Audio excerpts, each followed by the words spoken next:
Hi everyone, good morning. Have you ever felt confused about how to learn a language or how to make the strategies or plans to learn a language, especially in English language? So, this book belongs to you. So, my name is Nur Rahmawati and we catch out the book together.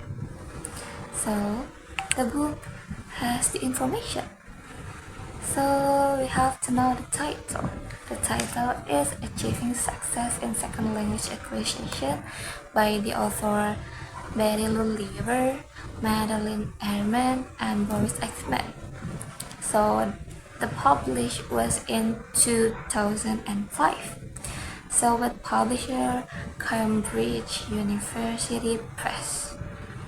And this book has 281 pages. So let's we explore the book.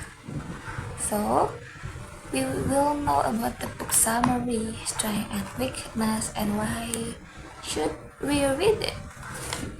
So the first is book summary. The book summary has three main points. The first is main purpose. The second is who's the target audience, and what are the key themes of the book.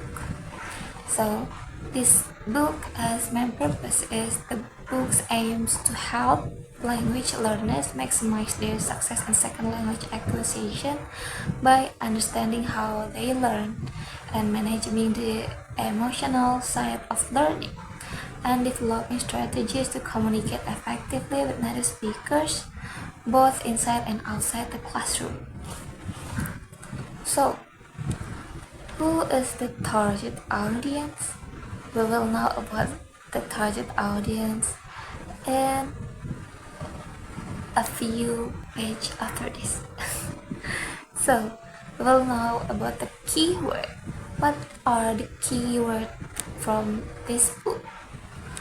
The first is second language acquisition, learning strategies, learning styles, cognition and memory, learner autonomy, self-regulation, metacognition, communicative competencies, social linguistic, affective variables, and near native proficiency and individual differences. So, everything about strength and weakness.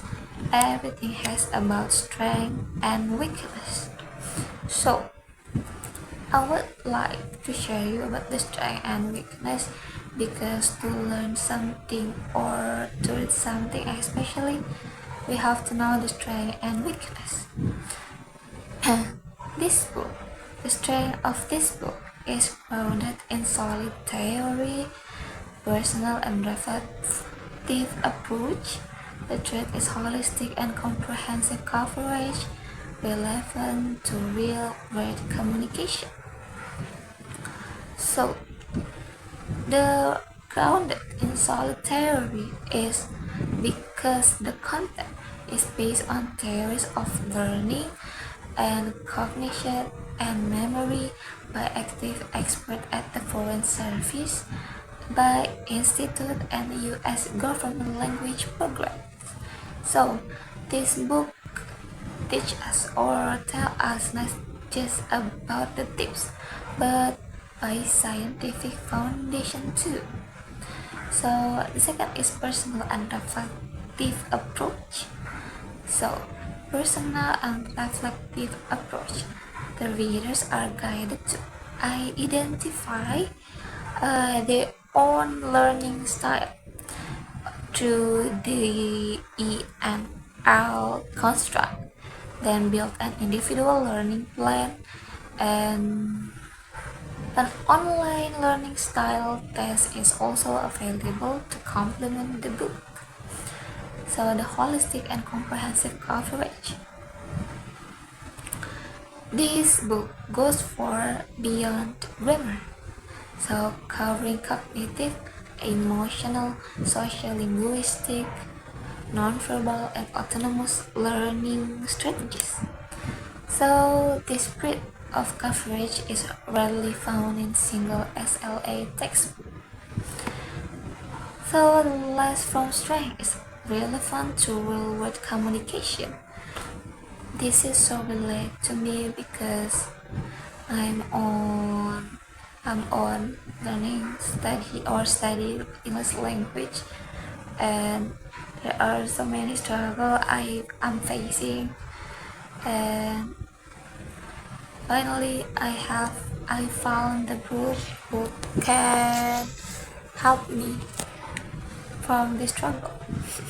So why is this book is relevant to communication? Because in the part three, on using the language in real interaction with native speakers, including strategies for managing conversations when language ability is still limited. So there are the strength. Everything strength has a weakness. So what we know about the weakness? This book was published in 2005, so the book does not reflect recent developments such as AI-based learning, mobile apps, or digital platforms that are now a central part of modern language learning. So, after that, the second is US-centric and Western language learners focus. Most examples and references are drawn from US context. Readers from Asia or those learning non-European language may find a noticeable cultural and contextual distance. So the third is dance for academic beginners. Concepts such as DE&L construct, ego permeability, and metacognition can be quite challenging for students encountering SLA theory formally for the first time. So there are the strengths and weaknesses. So the next is we will explain, or we will know how or why would we read it. Because this book was made for for learners, so this is so relate for us and based on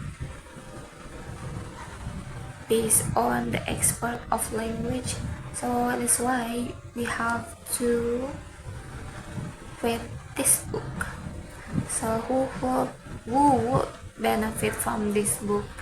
So the first is undergraduate and above. The second is language learners. The third, teachers and educators. And that means this book relate for all of levels, because this is can be our book haul to learn more about language. And the last is the quote from Charlemagne: to have another language is to possess a second soul. So that's why we have to learn language with with serious, with plans and with strategies. That's why we can learn this plan, the strategies from this book. So that's all from me. Thank you. Wassalamualaikum warahmatullahi wabarakatuh.